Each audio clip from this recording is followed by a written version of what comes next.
Hello, hello, my beautiful friends. It's Izabela Lundberg here, the World Messenger, and I am inviting you again for another epic LinkedIn Live. We start on LinkedIn, but we're also streaming simultaneously at YouTube and Facebook. So anybody can jump and join us, whatever platform you guys prefer. I have a very special guest that I'm super excited to introduce. She's joining us from my favorite city, New York City. And the best part, she is a phenomenal nurse. She has a lot of credentials and additional degrees, which we will depict surely with her and what prompted her to get in the field she's in and how is life in New York. But more than anything, we're also talking about something that she's known as a subject matter expert around LGBTQ business consulting, virtual ways of training and teaching people in health and other types of environment. Obviously, she's a nurse. She's also a best-selling author. She's a fantastic human being, and I cannot wait to bring Shannon, Shannon Whittington on. How are you doing? I'm doing great, and you got the name right, so thank you. I'm excited to be here. I was puzzled. This is like, it doesn't matter how many countries and cultures and languages I've been exposed to. It's like I always get puzzled on some of those extra letters. It's like, okay. Well, a lot of people say Willingham, Whitaker, Williamson, so it's Whittington, and you got it right, so kudos to you. Thank you. As someone who English is a sixth language, I guess that's a big compliment. Oh, sixth language is a big compliment. Said one who has only one. But you're fluent in so many other things, and I'm so impressed with your background and things that you've been doing. So if you don't mind sharing just a little bit for our audience, I'm just curious, how is everything in 2021 in New York City? Well, we're having an uptick. You know, we have the new strain in Saratoga of COVID. So still having a lot of infections, but it's not as bad as some of the other areas of the United States. You know, I'm originally from Tennessee, and that's a hot spot now. So I wouldn't say it's bleak, because it definitely isn't. It's gotten a lot better. People are way more compliant than they were in the beginning. People recognize the seriousness of it. And we also recognize that we still need to remain diligent, even though it's going to be like almost a year in a little bit. So we're hanging in there. You know, you kind of get used to it. I was out this morning with my dog, and I realized, I was like, wow, my mask keeps me warm, you know, on a positive note. So yes, I saw some of those great videos, and it's just so nice to have a little companion specifically for us single ladies that are not necessarily having a family or children and living alone, because that really makes huge difference, doesn't it? It does. You know, I'm blessed to be in a wonderful marriage, but I love my four-legged little dog. I guess you're talking about my video I posted this morning. Yes, with my dog in it, yeah. With the dog poop in the wrong bin. I was so mad. They just took the trash. I'm like, what is that? I had to go all the way back up there in the cold. So, yeah, that was one of my ranting videos today.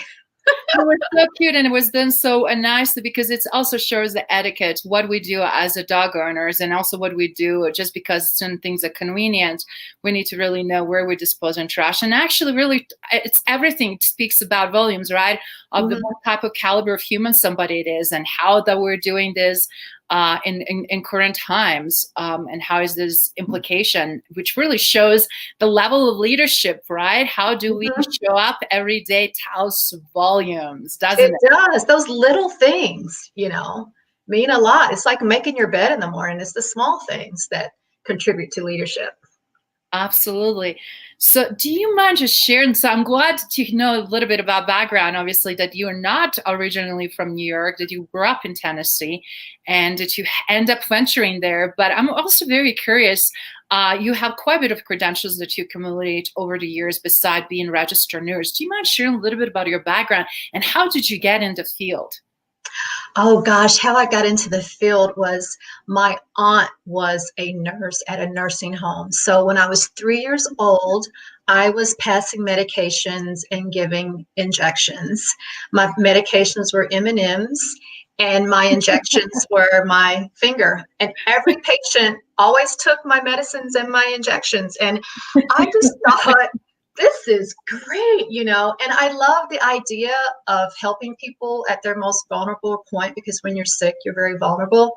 And so at 5 years old, after 2 years in the career already, at 5 years old, I made a decision that that was what I was going to do. And I never wavered. People would say, what do you want to be when you grow up? I say, I want to be a nurse. I want to be a nurse. I want to help people.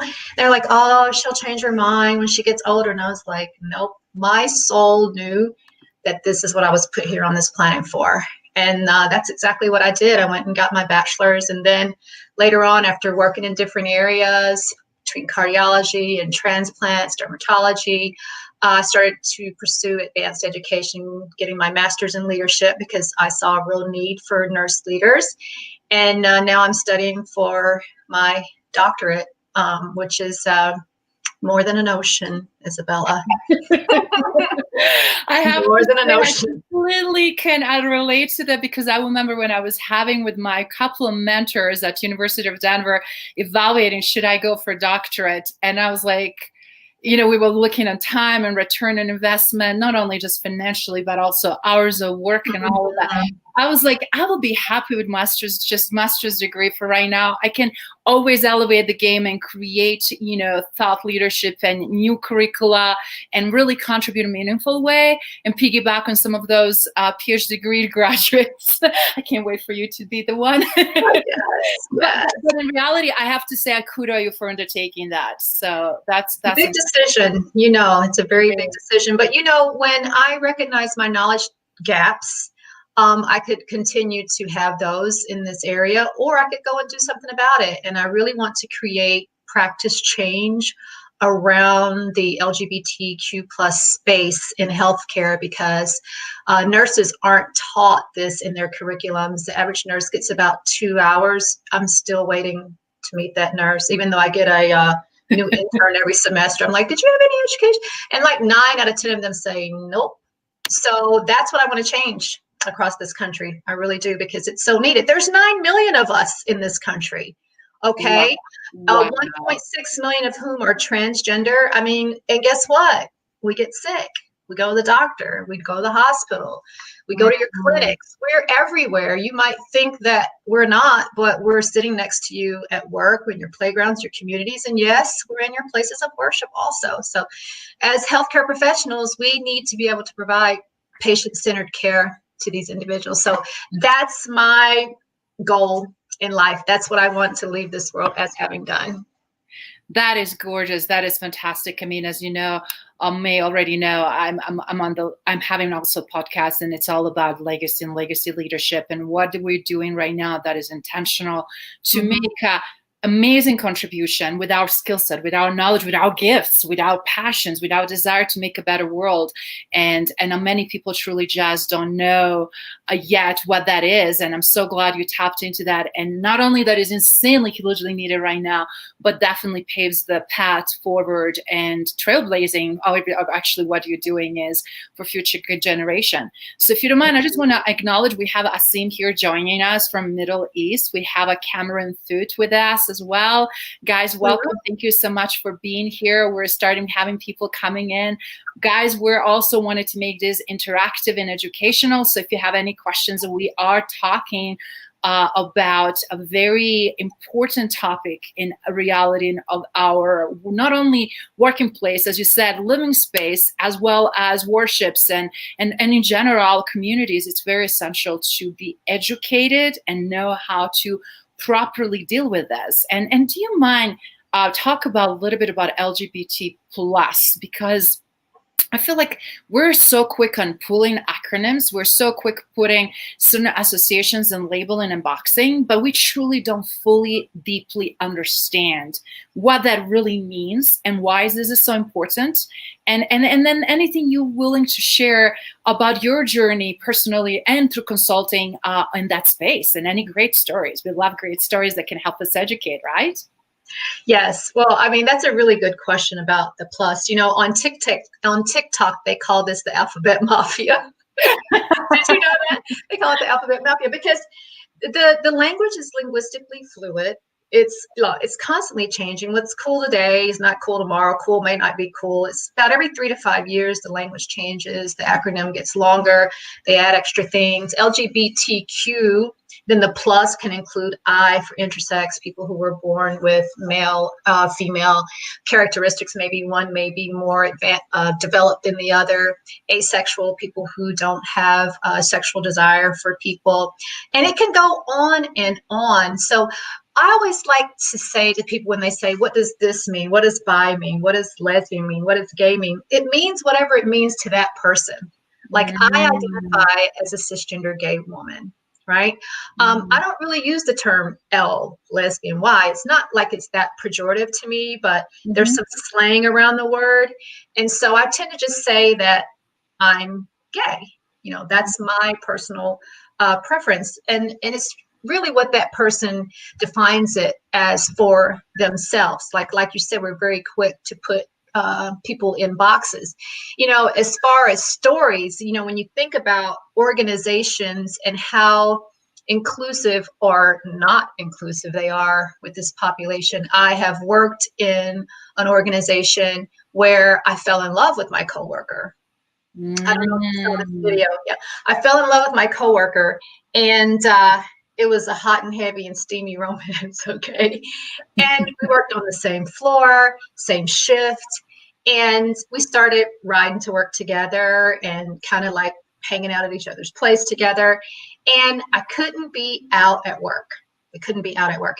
And so we would have to take separate entrances, and we couldn't eat lunch together. And I was always so afraid that somebody was going to find out. What were they going to think? Oh my God, what would they think of me?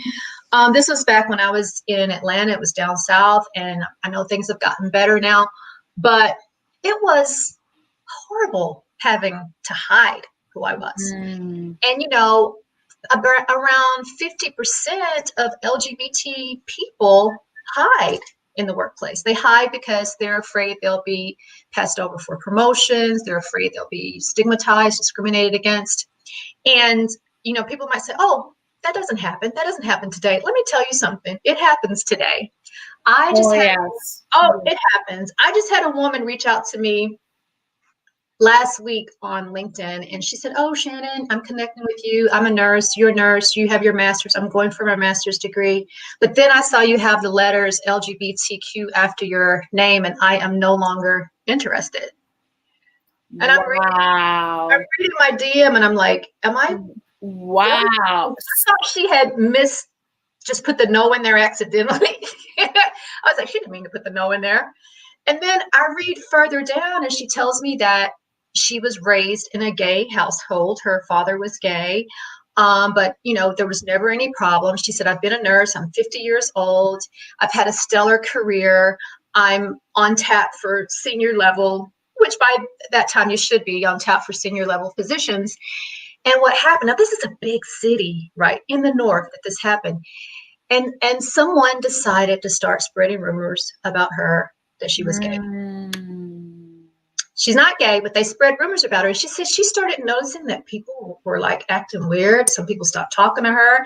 She said, I was trying to figure out what I did to hurt them. And she said, like months later, she realized that this young person had started spreading these rumors. And now she said her career is ruined. You know, she's got this reputation of being a bad nurse. It went to HR.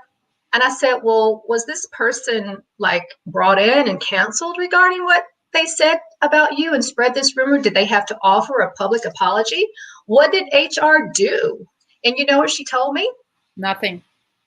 That's right. Basically. And this is happening way too often. And I'm sorry, I have to just share this because that's exactly what I want us to have this conversation. And it's time, guys. It's 2021. I work so closely with people from over 120 countries. I'm very well understanding of the cultures, of traditions, of religions, of beliefs, of the stigmas. People still get prosecuted in different countries just because they seek divorce, or young girls just because they don't want to get married and be part of arranged marriage, just because we're breaking out some from these different approaches. And I'm not trying to be here controversial. But what I'm trying just to say, when we live in the United States of America, that shocked me the most, because I thought we're in this multi-ethnical, multi-amazing mindset and opportunity to really be part of, right, this amazing culture that is tapestry of all of this together, right? And when I start seeing how passive leadership is, as higher you get to Fortune 500 companies, and how more silos and how more ineffective, damaging HR is, and how old models are still pushed down, and tons of liability. It's just kind of like shocking to me. I'm like, yeah. Are we preparing for what is coming, and why we're not adjusting the game, not even just around this, but elevating knowledge and training and positioning. And now I'm seeing like even diversity. I'm sure you've seen that too. That will put diversity as a just on the posters, on the websites, just to look attractive. But deep down, they don't breathe, eat, think, endorse, feel, encourage, and support diversity, a little on level of diversity inclusion that requires. Mm-hmm. Mm-hmm. Totally. I mean, don't just slap a picture on your website and call it a day. Exactly. Don't just stick a flag up on your, doorstep and call it a day. That's going to bite you in the butt, for sure. Absolutely. And what companies are doing, let me tell you what they're doing. They're doing nothing. They're doing nothing because the HR department doesn't know what to do. Like, there's no policies around this type of discrimination. I'm asking her, well, were there any policies in your HR department around, harassment around this? No. And here she is, like, and she DM'd me back the next day, and she's like, I've just been crying about this. And she said, I would like to ask you to stop doing what you're doing, because I don't think the world is ready for you yet. And I thought to myself, that story is the reason why I'm doing what I'm doing, so that can stop happening to people. It's just a rumor for her. But imagine if she really was gay. She's just rumored to be gay, and now she's not going to be, chosen for a high level position, and she's receiving all of this discrimination. And when she denies it, people don't believe her. That's just really, really sad. As opposed to some organizations who have employee resource groups who are asking SOGI data, sexual orientation, gender identity data in their intake forms. There's more than just the male and the female there. I mean, those are the progressive companies that are really starting to embrace this. We spend over like $1.7 trillion. Like, we have a big voice here in this country to say about having inclusion within organization. And it's really, really important that companies address this. Don't just, shoo us under the rug and think we're going to be quiet forever. We're not. I'm not. Look, we're here. I'm not quiet. Absolutely. Absolutely. And then what I love about it, Shannon, we're dialoguing professionally, civilly, educationally. We want to create an impact, obviously, but we also wanted to break down barriers. And this is one of the major big stigmas. I remember when I used to run a nonprofit organization, and one of my survivors that came because of his country in the Middle East was a persecution if you're labeled or defined or find that you're gay. And he went through severe torture, escaped barely, and then went through so much process of recovery. And I remember, I thought, like, nothing made me smile, seeing him smile and not having tears in his eyes, or tears that he's pulling back, and you can just tell that he's on the verge to cry, but because of culture he comes from, he's holding those tears back. Yeah, there was so much on beauty and spoken, and we used to have this beautiful ritual, either with tea or coffee, depending on the day. And I remember how much I was optimistic, because I also came to the United States as a refugee after horrible trauma and a lot of interesting stuff that happened in Europe before I came and immigrated permanently.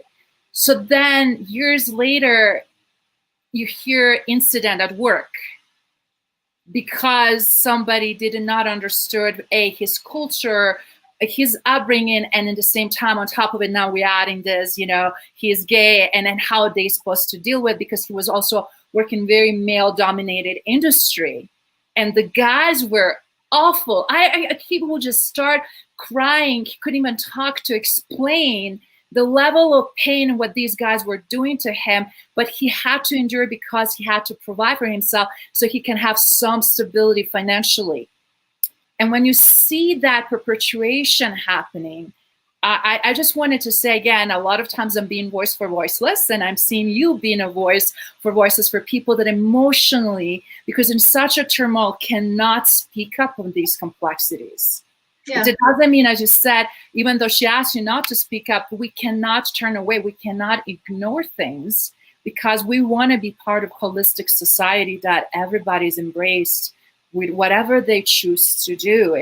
That's what is this country built on. And if we can mimic, we can then replicate in other nations, in other countries. But if we cannot even do it here, how can we go and give advice what to do in other countries?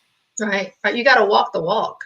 Absolutely. You really do. I mean, there's so many organizations where it's not safe to be out here in this country, you know, and I have people reaching out to me on LinkedIn from all over the world, and they'll ask me, oh, you know, I want to try and get there. I think I'll be safer there than I am here. I'm gay. I can't be, you know, I can be murdered here if people find out. And I always think you might be a little bit safer, but it's not like completely safe because, you know, how many transgender murders have we had? I just saw yesterday, like 41 for the year.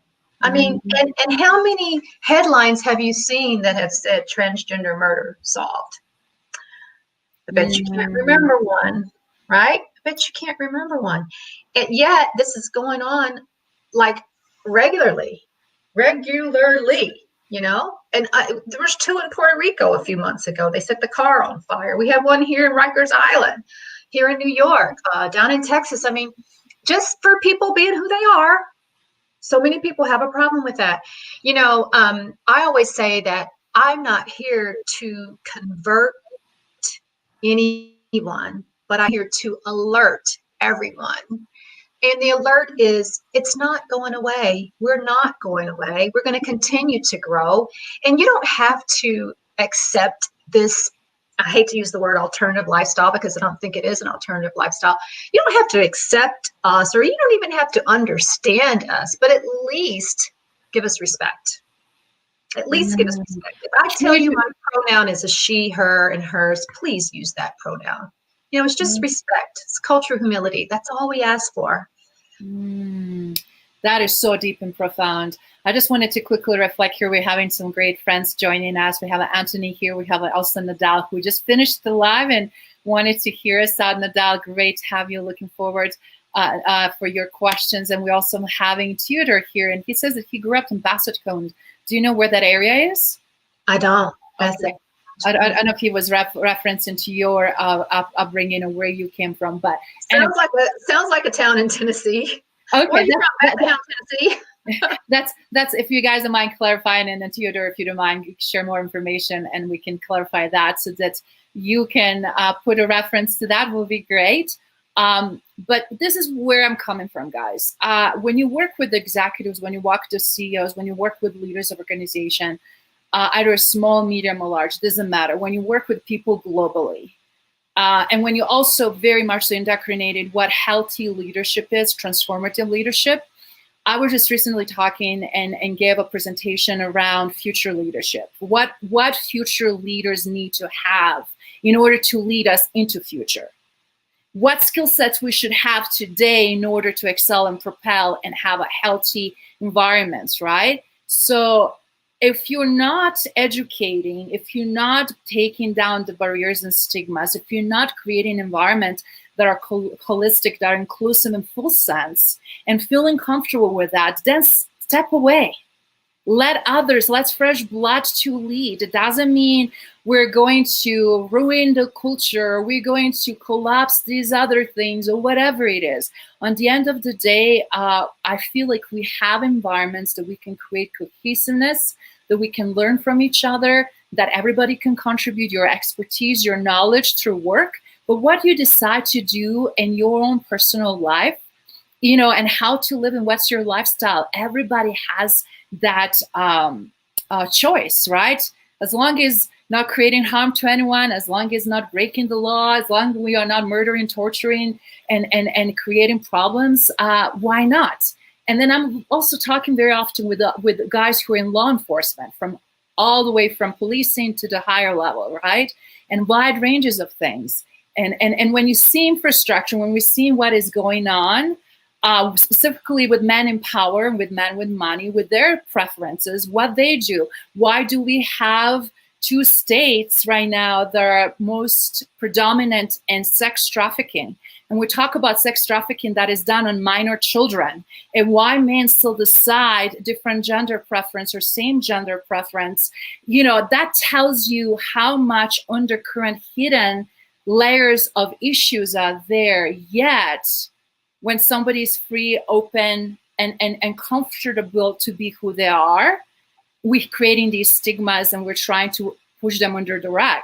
So just want to say with this that we live in times of very many extremes, right? And I feel like, and not everything is perfect, not everything is great, but I also can understand your battle because I have a lot of friends in that space.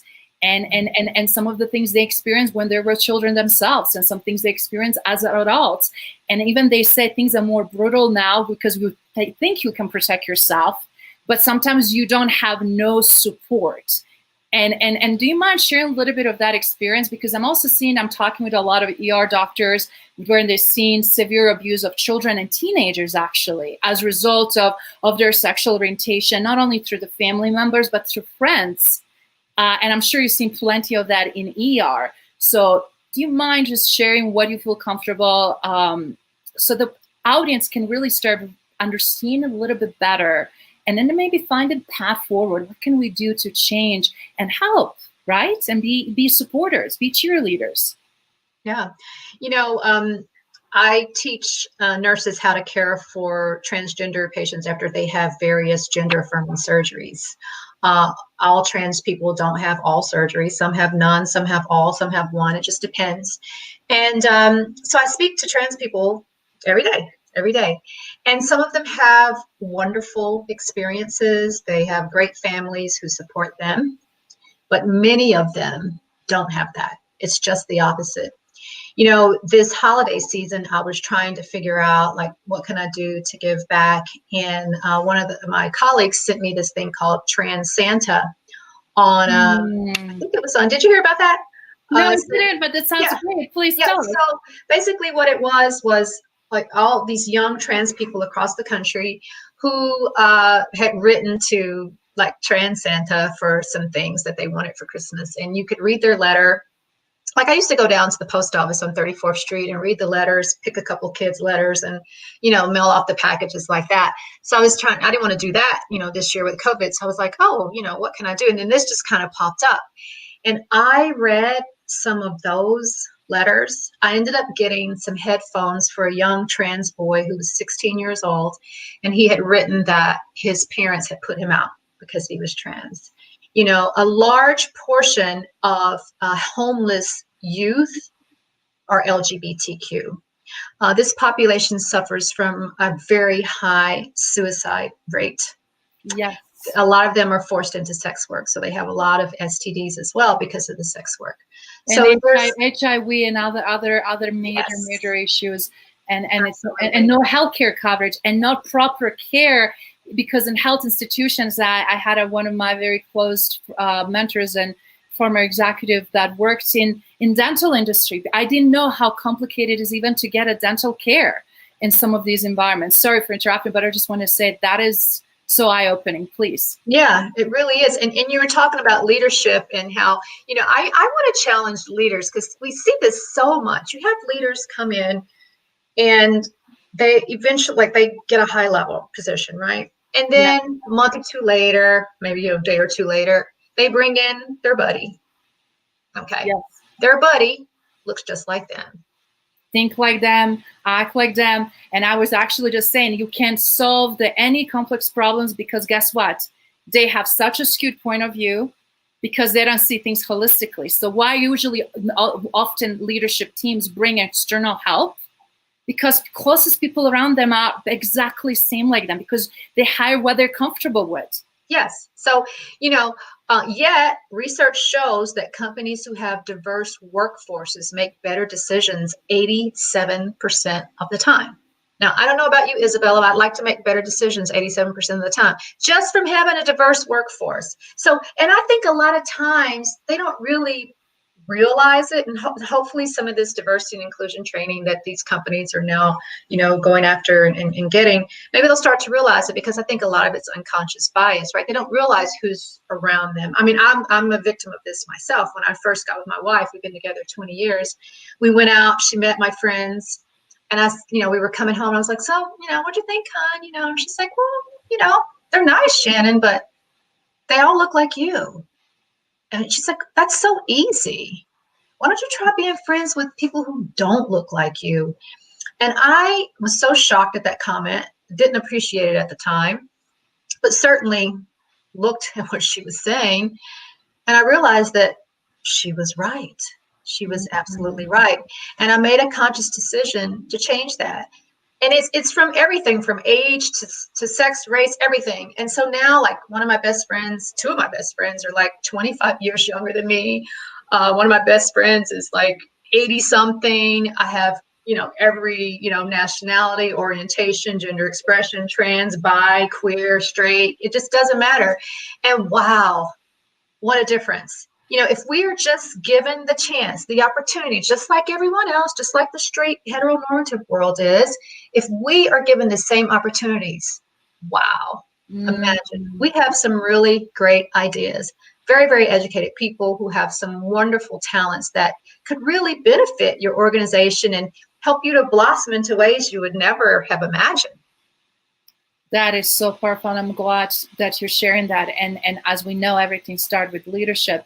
And one thing that is very fresh in my mind, and you mentioned earlier some data and statistics and percentages, which I think it's also very eye-opening, and reason why I shared also some things earlier. I want to connect to that. When you look at what happened in 2020, just in this country, we're not going to go in politics and everything else, but people are forced to be more indoors, right? And it's already a lot of friction in the homes. Largest abuse that happened was domestic violence. And then we'll look at percentage, who was the most abused, and these subcategories. And I just want to share this with the audience so you guys can put this in perspective, because just because some things are not out there or did not hit the media, that doesn't mean they're not happening. So one of the top thing was abuse of elderly, which was heartbreaking, right? And then abuse on children, then dogs, then women. And then when you look at these subcategories, when we're talking about children, we're talking about minors, not just the small kids, till like 16, 18, or whatever years old. And you're right, that whole subcategory of LGBTQ, it is so high. And when you look at also, I was talking to teachers, like, we can't see students. We knew that they had a problem with their parents or with their environment in 2019 and 2018. It's very hard now to know what they're enduring, what they're dealing with. And then you get the broadcast, one of your students committed suicide, or one of your students died, or it's unknown from what cause. They said there was such a challenging year on that note alone, because they had so many children in those types of environments with no protection. And no ways, specifically if they're in a remote area, right? So no ways that they could really do something. And that is also extremely important to pay attention to, not just what we at least can do and handle in business environment, we're adults, and when we have more independence, but what we're doing also prior to that to create this healthy environment. I think everything was heightened with the quarantine. And I'm saying divorce attorneys are very, very busy right now, because, and even, one of my friends is bisexual, and she's just had a really hard time. She's newly divorced in about a year, and first time really being by herself. And, it wasn't easy for people who live alone, who are single, to be with themselves that much, especially if they were really into socializing. And you're seeing, like, people who are living with people who realize they don't really like them. You know, I told my wife the other day, gosh, I love you and I like you. Thank goodness. Because my mom's like, ain't y'all tired of each other yet? Y'all been up under each other all this time? And I'm like, you know, thank God, mother, I like her also. But some people are finding out they just don't like their partner. And, you know, as far as those kids in those environments, school was their outlet. Yes. You know, Yes. and they don't have that anymore. So of course it's heightened. And, you know, of course that kills me when you're talking about the dogs, because my little one is just laying right here asleep as comfortable as she can be. But any type of abuse is just heartbreaking, and especially, you know, elderly abuse, because that's my favorite population, children and, you know, dogs. It's just so sad. So I'm hoping that, you know, things will start to get better. I'm always hopeful for that. And I think people have learned an awful lot about themselves this past year, how their strength, their resilience, what their weaknesses are, things that they can do to improve. I know I certainly have, you know. And blind spots, right? Because I also Yes. I'm finding, and one of the things that I want to emphasize, all of us have blind spots. Some of them are small and not necessarily the really ones that are gonna maybe tip the boat, but more and more you ignore them, they get bigger and bigger, and as a result, you really can have tremendous damage for your own well-being and your career, whatever scenario might be. And it's important to address those blind spots and important to dig deep and understand, why do I have this position? Why do I believe? Why do I consistently think this way? Why I was raised into this, when this started. And it's so interesting. I was just actually over the holidays consulting a couple of people that went through major turmoil with their families, with themselves. And what happened was we went back for like something that started maybe 100, 150, 200 years ago. And I was like, look at that tradition. You don't even know why true cause was for it. And now you carry this, and all of a sudden you want to break through, and you should, but others are opposing because it's not healthy.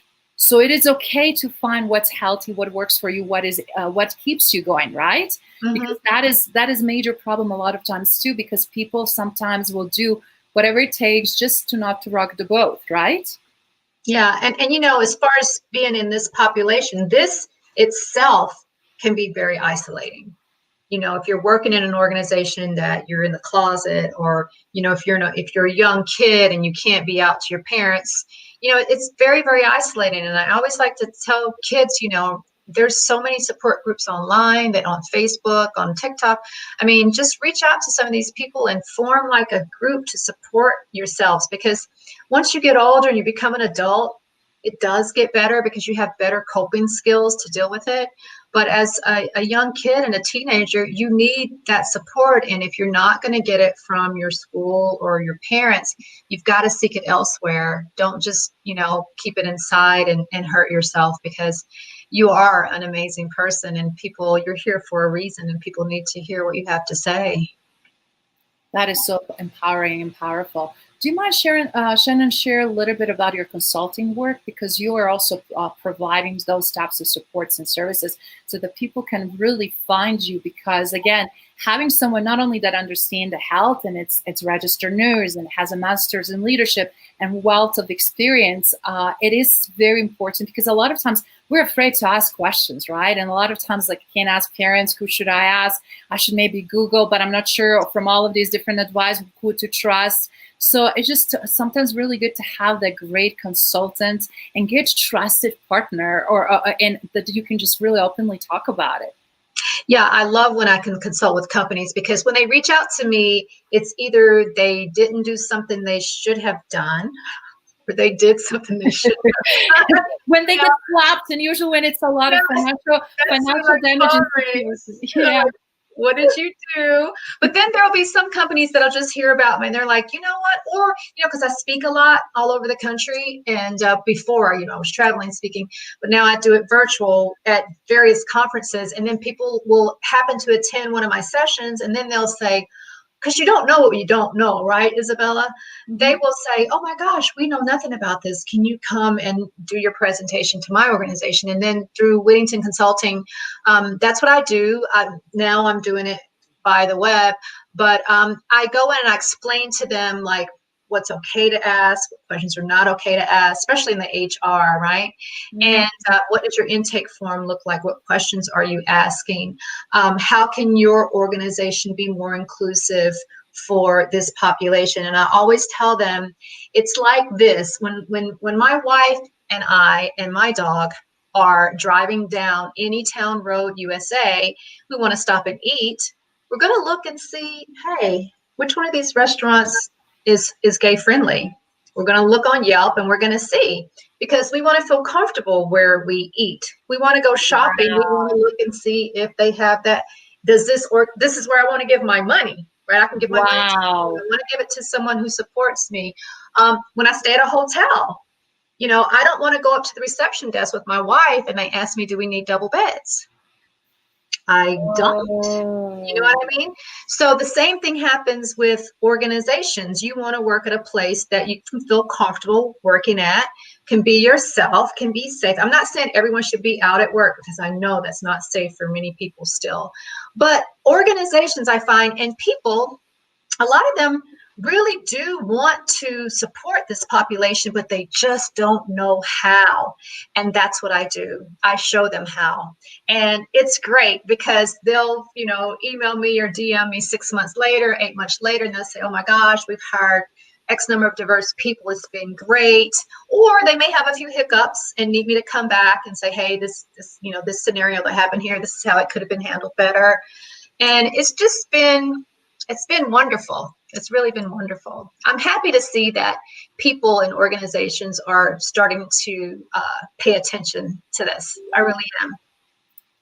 And that is great to hear. And actually, thank you again for sharing what that looks like in real world, because that's such a powerful statement that you just mentioned, from gay friendly restaurants to whatever. Hotels and how actually this is kind of like a daily thing for you guys, and then how you have to really look at and be smart about where you go, what you do, how you socialize. We're always thinking about that, because we live in a heteronormative world, right? So we're always thinking about PDA, display of affection. Can we be safe here? Is it okay? You know, people will say to me, what does your husband do? You know, on the phone or, you know, wherever. And in that moment, I've got to make a decision. In that split second, I have to make a decision. Do I come out or not? Wow. That is so eye-opening. Thank you for being vulnerable and sharing that with us. And if you don't mind, I know a lot of actually people in HR space, and I hope some of them are actually watching, listening, and definitely will have a recording on my wall, and I will share with you so you can share with your audiences as well. But I know that so many are trying. I know that so many of them are struggling with curricula, what should be even included there. And I feel like it's a huge opportunity to expand that and level up and educate. So I'm looking forward to having follow-up conversation on that. But do you mind just showing and contrasting what you see as a common trap that they're falling and they truly are still not getting, like a few of those golden nuggets that they should really understand this is not acceptable any longer? And then things that you can also say, this is also a few things that I'm seeing, and that is really being tremendously helpful. I think some of the traps, like the biggest trap that organizations fall into, is just ignoring that we exist. Jesus. You know, just pretend we're there. We're in your organization. If you've got a decent sized organization, trust me, we're there. I don't know. It doesn't matter where you are located. I'm not talking about you just have to be in a big city. We're there. Now, here's the thing. Do you know about us? And if you don't, why? Do we not feel comfortable enough to tell you? Because if I ask people, oh, do you have any gay people in your organization? That's always a question I ask. And they'll say no. How do you know? Do you have any trans people working at your organization? No. But how do you know? How do you know? You don't know. Right. So and then have you ever asked? It's okay to ask, and people can say, I choose not to answer. But when you do ask, a lot of organizations are shocked at the number of LGBT people there.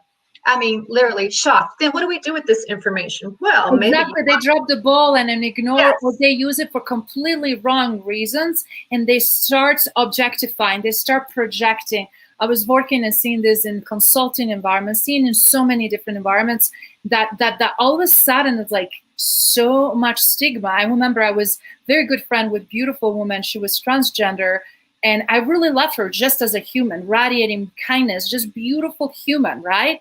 But there was immediately like, is this something going on there? And I start seeing looks and you know, when you're working in consulting world, like which projects who goes gets and what is happening that. So before I know it, I was like what kind of rumors these people are starting? And then to me, I'm like, it's not even space for that. We're supposed to be the showing and reflecting what leadership is all about, and seeing just juvenile and also highly disrespectful, you know, comments and humor and inappropriate behaviors. Luckily, didn't happen in front of me because I was like, I am bold and I'm going at it, because it doesn't matter if it's me or somebody else. If I see something wrong, I'm speaking up. I always say, if you see something, do something. Exactly. Do not ignore it. And I just remember that I was just so shocked, because it's like, why can't you just be friends? Why you have to have a label? Why you immediately have to have, you know, these extra things, you know, and policies, you know, we can't really allow romance at work. I mean, of course, but you know, I was just shocked. I just could not see it. It's like one lunch and just normal conversation and walking with someone immediately projects that. Yeah. Can you believe it? It's just so sad. I mean, the thing that we want is to be able to be the best expression of ourselves. And that's what everybody wants. We want to be able to do that freely. We're not going to shove it down your throat. You know, I want the same opportunity that you're getting. Like, why not? I don't lead with being gay. It's just a part of me. Just like you are married or you are single or you or whatever. It's just a part of who I am. It's not like gay Shannon, you know, it's just Shannon who happens to be gay and happens to do X, Y, and Z and all these other things. It's not like the most, you know, that's going to be in your face all the time. And I think that's what people mistake. You know, I had a roommate one time and I asked her, was she going to the Pride Parade? She's like, no, I'm not going to a parade that celebrates who you have sex with. And I was like, but that's not the point of the parade. The parade is to show pride of who you are. It has nothing to do with that part, you know, but people just tend to conflate the two. Yeah, I would think we're making some strides, but I also feel like we have a lot of work to do. I really feel like this is just obviously the beginning and the dialogue, and would love to have you back and circle back and see, because we really also want an audience to be able to take some actionable items from this conversation. Obviously, how they can find you, I will put a link to your profile. Yes. But in the same time, Shannon, obviously, with audience that is uncomfortable. I know that somebody's watching and listening that is still very uncomfortable, that may know me, but they're not, maybe not comfortable with you, you know, or vice versa, or just simply not sure, because some people really live in isolation. I remember when I was doing this beautiful art exhibit, it was very cross-cultural, very focused on Africa. And I remember people that they homeschooled their children, they brought their children their first time. I couldn't believe they lived in gorgeous area in Colorado. We're seeing African men. And then I'm thinking how sheltered they are, how much of real life they're missing, and all these other issues. And then I remember kids being so naive because they didn't have no idea what other world existed in terms of diversity and preferences and inclusion and all of these different things that right now I feel like we're breaking a lot of those old walls, but at the same time we're tearing down those boxes, right? We cannot anymore be suppressed in the boxed area. And I'm glad that we're doing this simultaneously, because however painful it is, hopefully will happen faster. Yes. And create a brand new, healthy, cohesive, inclusive environment. Because on the end of the day, I need you for your expertise. Yeah, that's the bottom line. I need you for your personality, for your character. I need you for your leadership. I need you how you're showing up on a daily basis as a great human. That's what boils down to it. People should not be, and one of the things that drives me crazy, cultural fit. Hiring same people that think the same, look the same, act the same. Really? Yeah. Bringing people to your organization, to your culture, that can elevate your culture, make a difference, transform, and get shit done. Come on, guys. Exactly. Like I always say, you can't legislate people's hearts. People are going to think and believe what they want to, and we are all entitled to that. I'm not trying to do that. For people who feel uncomfortable with what I'm saying, every now and then I get some little nasty messages on LinkedIn about what I'm doing and this and that. And I knew that was going to happen. I don't expect everyone to agree with what I'm doing, but just please offer respect. That's it. You can totally disagree, but please just respect. Just the way I would respect you if you have different beliefs than I do, different political belief, different religious belief. I'm not going to be mean because of that. I'll respect that. It's just a disagreement. That's all. That is very powerful. Again, respect starts everything with respect. You want to treat others the way you want to be treated, because you are nothing better, nothing more, nothing different, nothing more special, nothing more unique. So get this ego tripping game out of the way. Yes. It's going to do so much more service, guys. Come on. I'm seeing guys who are using money, reputation, title, and when they lose that, they don't have nothing because they're shitty humans. And I'm sorry for saying that. I love people. That's why they call me the world messenger, because I work with so many people all over the world, and I want to give the message back from the world, guys. It's not just what I think, but this is also a message what other people in other conversations, in other dialogues want the world to know. So I am sharing that with you, either you like it or not. This is the reality we're in, and if we cannot embrace that, then we're not embracing even everything within ourselves. Then figure it out. What's that uncomfortable feeling about? Yeah, exactly. Double standards are just killing us, guys. And one of the reasons I wanted just to highlight here, Shannon, we had exodus of CEOs in 2019 before COVID hit us, specifically in Fortune 500. And just for point of reference, I will use that data. And when you look at why so many executives exited, there was always at least 2 to 3 misconducts that board of directors finally stepped up and said, we're not tolerating anymore. And beside financial finagling and all these crazy stuff that usually can happen, we will not go into that in specific names and companies, was also ironically always tied to sexual harassment or sexual misconduct. And it's interesting, COVID happened. A lot of companies started the year with already shaky grounds, shaky leadership, right? And right now we kind of get through to 2020 and we're expecting miracles going to happen in 2021. But the reality is, if we don't look at the foundation, if we don't look at everything cohesively and holistically, guys, we're going to struggle and we're going to have more and more problems. And one of the things I've been asked, we're just looking the organizational chart of one organization, what roles they stripped, who they first fired, who they let it go, who they used due to, COVID stuff, but how they also let go of certain people that did not necessarily agree with them because they challenged them for change, right? So you have all these bystanders and different types of things happening. And I see that. I see it all the time. I can read through that. But what I'm just saying is that game is over, because sooner or later somebody will call you on it. And I just wanted you to really, I'm not creating revolution, guys, here, so chill down, calm down, chill.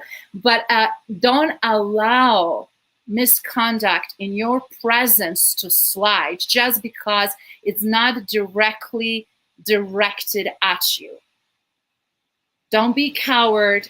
Don't turn away. We need to stop abuse in every aspect of our lives, and specifically in working environments, right? So many people are scared to step up. They're scared of retaliation, and I understand that. But if you don't say something, it's kind of like you're in agreement with it, right? Absolutely, you're complacent, and because of complacency, I'm telling you guys, this is how wars get started. I survived one. I'm seeing survivors from so many wars since mine and prior mine were during the 90s. And what happens is every time we're given the pass, and a lot of times, again, people create this stigma also, it's like somebody is in leadership role just because they have a title. That doesn't mean they are really equipped to lead. Oh yeah. That doesn't mean they're actually truly leaders. Who is the leader? Somebody who is willing to do something first, who is willing to take a bold steps, bold actions, bold strides, and do the right thing. Mm-hmm. And that's what I really wanted to, guys, push you out of the comfort zone. This is why we're starting this with 2021. This is my first live. I'd love to have you again. But Shannon, at this is to be continued. And if you don't mind, what would you like to leave the audience with? What will be your power message for transformation that is needed on individual, team level, family level, as well organizational level around LGBTQ plus? You know, I have to use my mom's words. Let every tub sit on its own bottom. You be you and let me be me. Wow. Do you mind repeating that again? That is beautiful. Say kudos to your mom. Tons of wisdom right there, guys. Okay, hear it out, because that's what we should mind our own business, right? But we need to help others. Yes. You know, whatever floats your boat, kid, you know, let every tub sit on its own bottom. And she used to say that to me. And when I was a teenager, I was like, what do you mean? She said, let every tub sit on its own bottom. I'm like, but mother, what is that? She's like, you be you and let me be me. Don't try to change anybody. You know, everybody's going to be their own selves. And I was like, wow. And I just think of that so much now, especially with the work that I'm doing. May not agree with it, may not be your thing. You don't understand it. I don't know. This is weird, whatever. That's fine. You can have all those thoughts and feelings, but let that person sit on their own bottom and you sit on yours. Yes, because all of us came for the right reasons here. We all have a role to fulfill, and we need to create a space to allow everybody to do that. We should not be the barrier. We should not be the one that are taking righteousness and telling what's right and wrong. It's okay to have your own opinion, but do not do the damage on other people, guys. So fantastic. That is a great message. Anything else in closing before we wrap up? Feel free to reach out to me on LinkedIn, Shannon Whittington. You can DM me there. My website, Whittington Consulting. Get a free download of my book. Stay in touch. Oh, before we wrap up again, I forgot to mention book earlier. Do you mind just telling a little bit about your book? What's your book about? Because I heard it's really, really awesome read. So please. LGBTQ plus ABCs for grown-ups. And it's exactly what it means. It's for people who don't really understand much about this population. It's a very basic 101, what the letters stand for, what the words mean, pronouns, what the flags mean, that kind of thing. Just very, very basic that people, it is great for HR departments or just someone who wants to be like an advocate or an ally and doesn't really know how. It's a quick read that will explain it all to you. That is fantastic. And in the closing, guys, I'm so glad to hear Jeanette join us, Miguel, Theodore. We also had we had a guys from United States, from Middle East. We had a guys actually join us from Europe. We had a few people from Latin America. So I just wanted to say thank you, everyone, for showing up and sharing, wishing us Happy New Year. We wish back Happy New Year to all of you. And we look forward to future conversation, guys. So in closing, be impactful, be positive, be transformational, and before anything, be inclusive, guys. We need you. We need all of you. And we look forward to 2020. Cheers. And be fabulous. Be fab. Oh, love it. Be fabulous. Give yourself fabulous. To be fabulous. Thank you, sweetheart. Have a great one, and looking forward to chatting with you soon. Bye. Bye, everybody.